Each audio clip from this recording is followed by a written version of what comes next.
Welcome to the official Bernardo Lapallo Legacy Podcast. I'm your host, Erica Akayani Chamberlain, Bernardo's oldest grandchild and manager for all aspects of Bernardo's legacy. Bernardo Lapallo enjoyed a long and healthy life, living free of any chronic diseases, until the day he died at the age of 114 in Tempe, Arizona on December 19, 2015.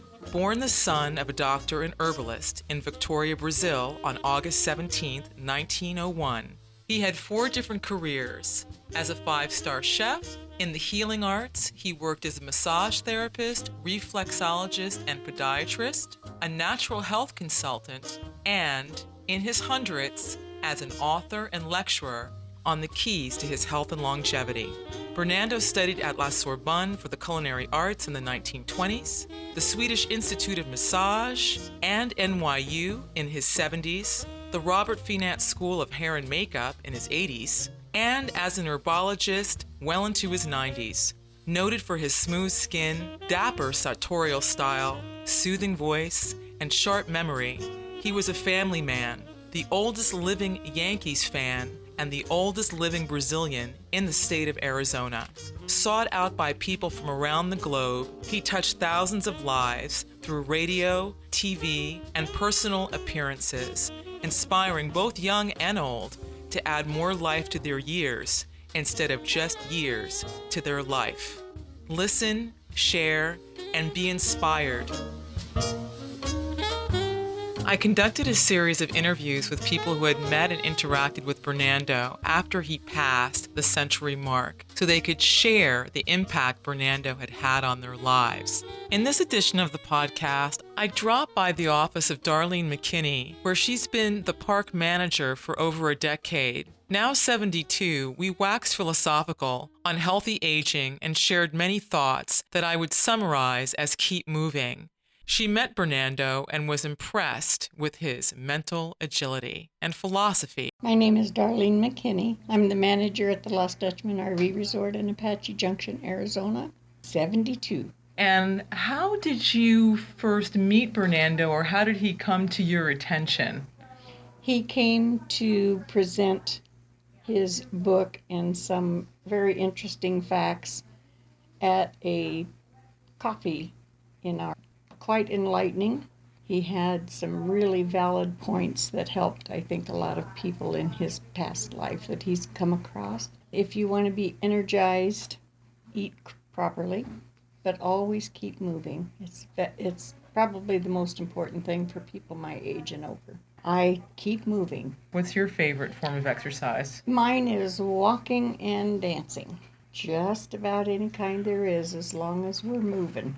I think one of the most important things that I took away from his impression of how things could be and how they were for him is that there's hope for all of us. Even if we've been sedentary in the past, we can bring about change, which will be beneficial to all of us in the future. General perception of aging. I think that having met someone who had reached his age and was still as viable as he was, that it just helped me realize that you need to keep learning, you need to keep digesting, you need to keep moving. You must be very, very pleased to have had that man in your life. Yes, most definitely. It really has, and my view of, quote, older people, unquote, being valuable really embedded in my heart. And for me, he was totally normal. It was Yes. it was totally normal to be active and start a new career if you wanted to at 73.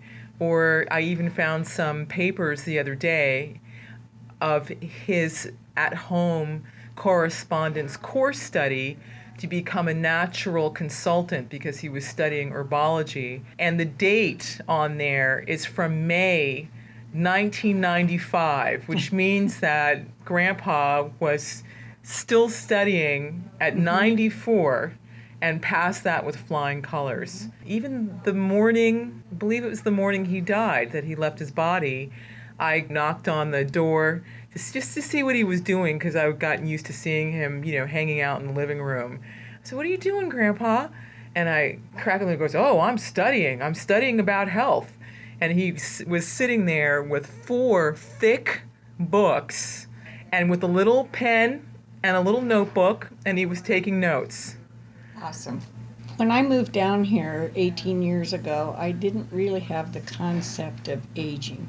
After I'd been here a while, I was amazed to find that my perception at that age, at 52 I guess, was quite different than what I have now.